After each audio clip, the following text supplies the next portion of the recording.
Hello my friends, how are you? This is Rachel from sweetbeepaperco, and I'm here with week 12 of my Summer Fun Ephemera challenge.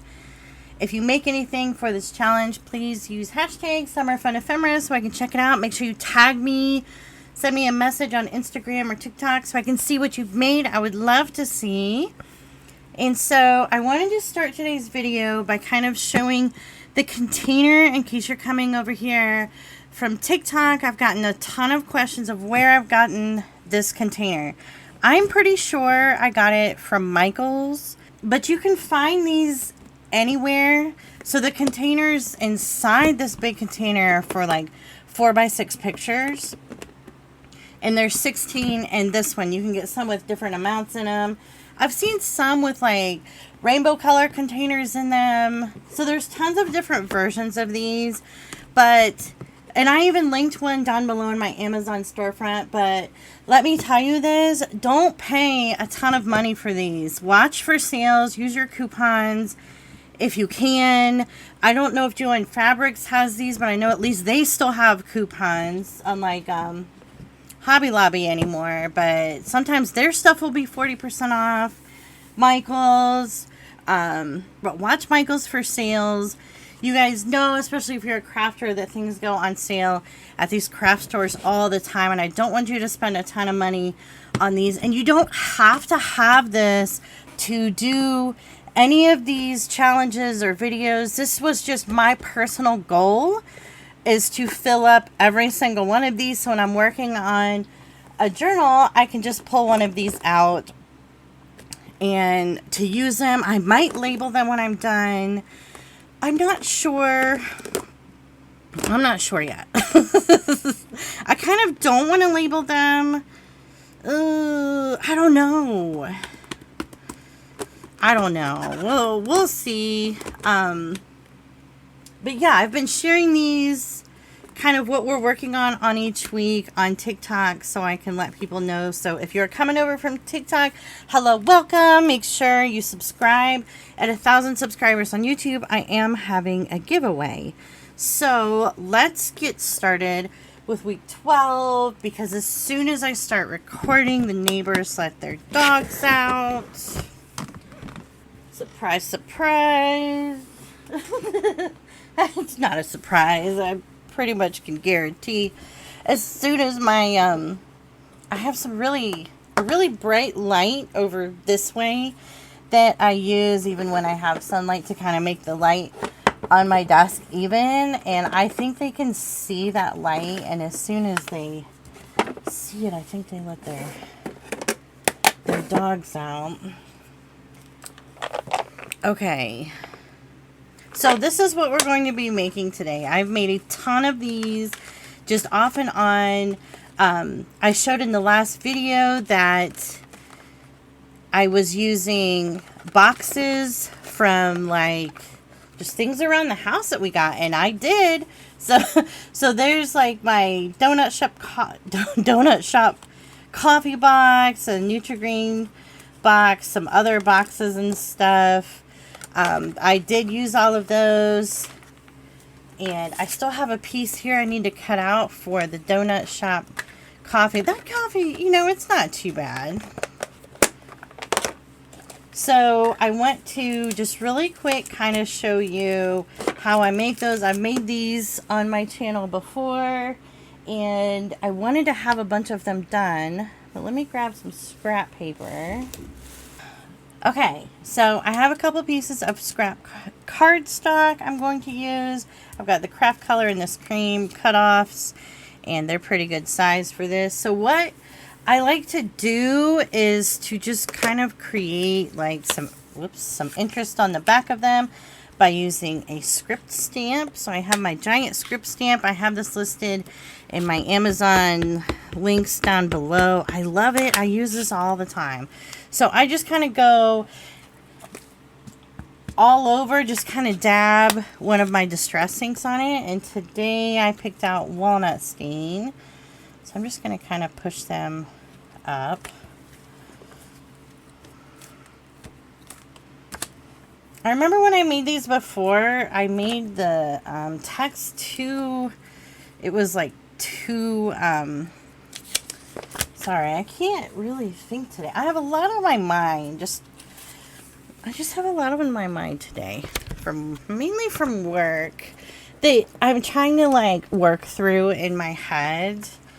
You know, when like something just weird just happens and you're not really sure how it's going to affect you. I'm not sure. Anyway, okay. So before, when I made them, I realized it was kind of hard to see the writing on the background. I even used some black ink on some of these too, like on this feather one, which I think looks absolutely amazing. So it's up to you. You don't have to use distress inks for these at all. So I have a couple stamps prepped on my acrylic blocks. Just some cute little mushroom stamps. I got these not too long ago in the mail. Oh, don't those look pretty? Love mushrooms. So I'm just trying to put these on here, and I made a mistake on some of these by putting the stamps too close, but you want enough room between them that you can cut between them to make these little cards. So what are you going to use these cards for? Whatever you want. They look really cute in a collage, like with some things behind it as like a center point. They look really cute just added to a page for some interest. Oh, shoot. These are so cute. And then I want to switch. So if you have like odd shapes like this, like I might have an issue with this one. I might have to cut like kind of close. But if you try to keep your stamping kind of straight and even, like I'm not very even on that one. That's okay.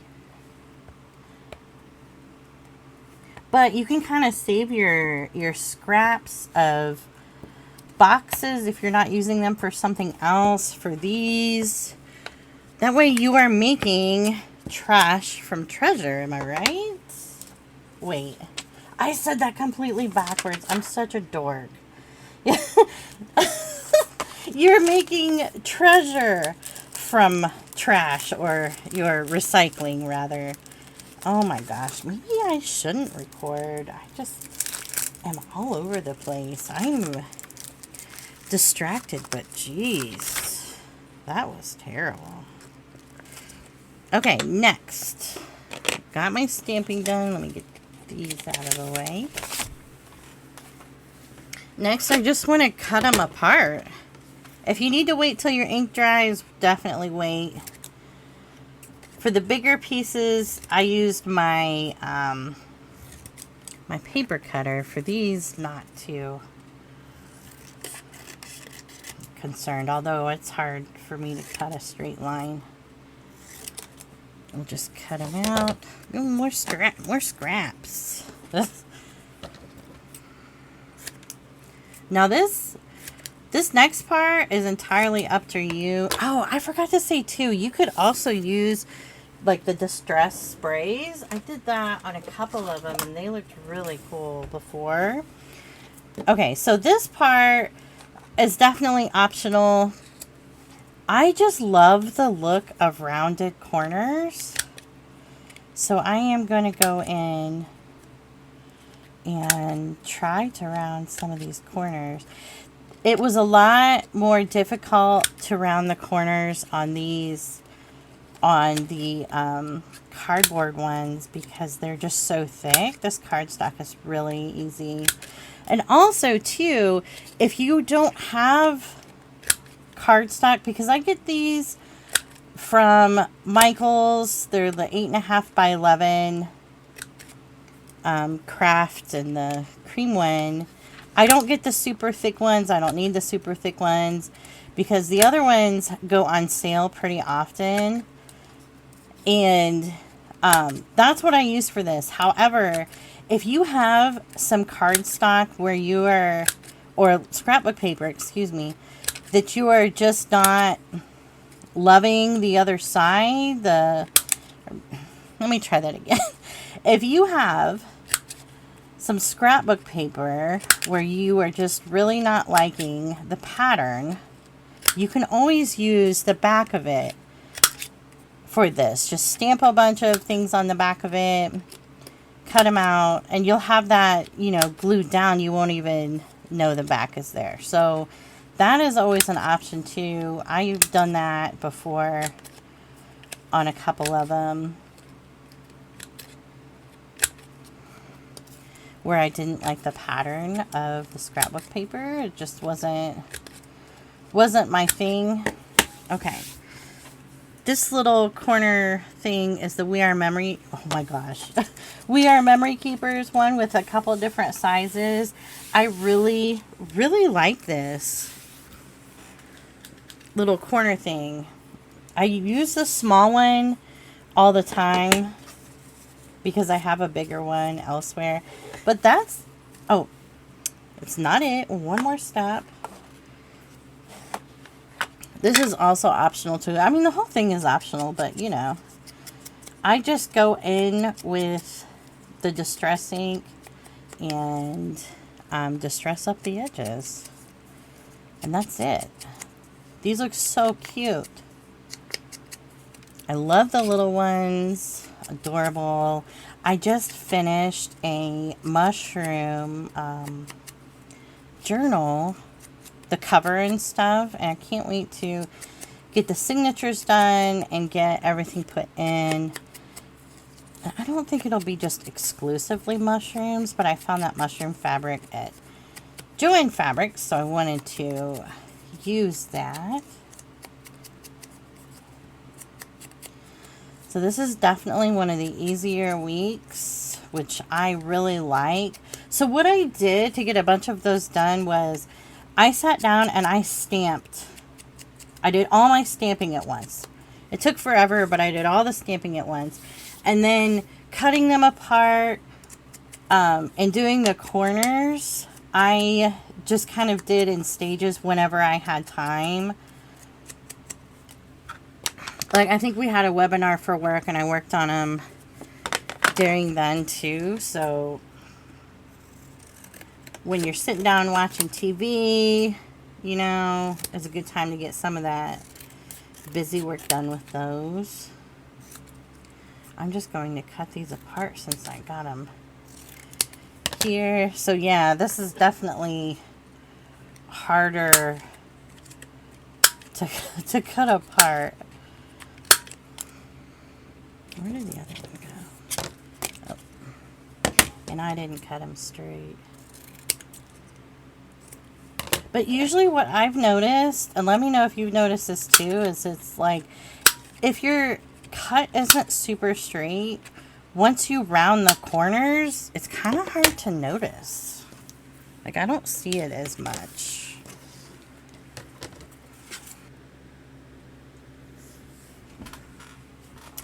Okay, so here is my little pile. They're all done now. Oh, I love these so much. Love them so much. I even did a couple witches for Halloween. I have so many stamps. And I tried to for this, you know, challenge to kind of stay away from holiday themed things so that, you know, for each holiday I could just do some then, but I just need to get out my Halloween stamps and just do a whole bunch of them. But I hope you enjoyed the video. What else was I going to say? Okay, for next week, for week, what will that be? 13. Oh my gosh, can you believe it? I'm going to kind of show you something to get ready so you have it done for next week, because I'm trying to make the videos a little shorter. So I made a 12 by 12 masterboard out of some strips of paper. I kind of had my strips of paper maybe an inch, a little bit more. But I think I would make my strips a little smaller if I were you, if you were going to make these, because when I did cut them out for what we're going to make, it was hard to see as many of the papers. But that's entirely up to you. You can also wait till you see what we're doing next week to kind of see if you want to make a themed one. Like I tried to do a florally kind of theme because I had this cute little country road paper pack I got from Hobby Lobby. So that is entirely up to you. So for next week, you are going to need this. You are going to need some way to make circles. So you could use, like I have this empty ribbon thing. I have this circle stencil. I have coffee cups. I have lid cups. I just had one. I don't know where that went. I have a little tin. The size is going to depend on what you want to do. And you're going to need some die cuts. So I've used some, I had a bunch of butterfly ones I wanted to use. So the size of your die cuts are going to kind of depend on the size of the circles we're going to cut out. So I will show you everything next week. And then optional, you'll need something to punch a hole with and some gourd pins or some bulb pins. If you like, that's entirely up to you too. I found these on Amazon. They are linked down below as well. Most of the craft supplies I use are linked in the Amazon storefront. I hope you liked the video. Make sure you hit the like button, subscribe, and I will see you next week. We're going to start wrapping this up. Still don't know if I'm going to post more than one video a week. We'll see. I'm kind of behind on making the videos now. So anyway, I'll see you next week. Bye.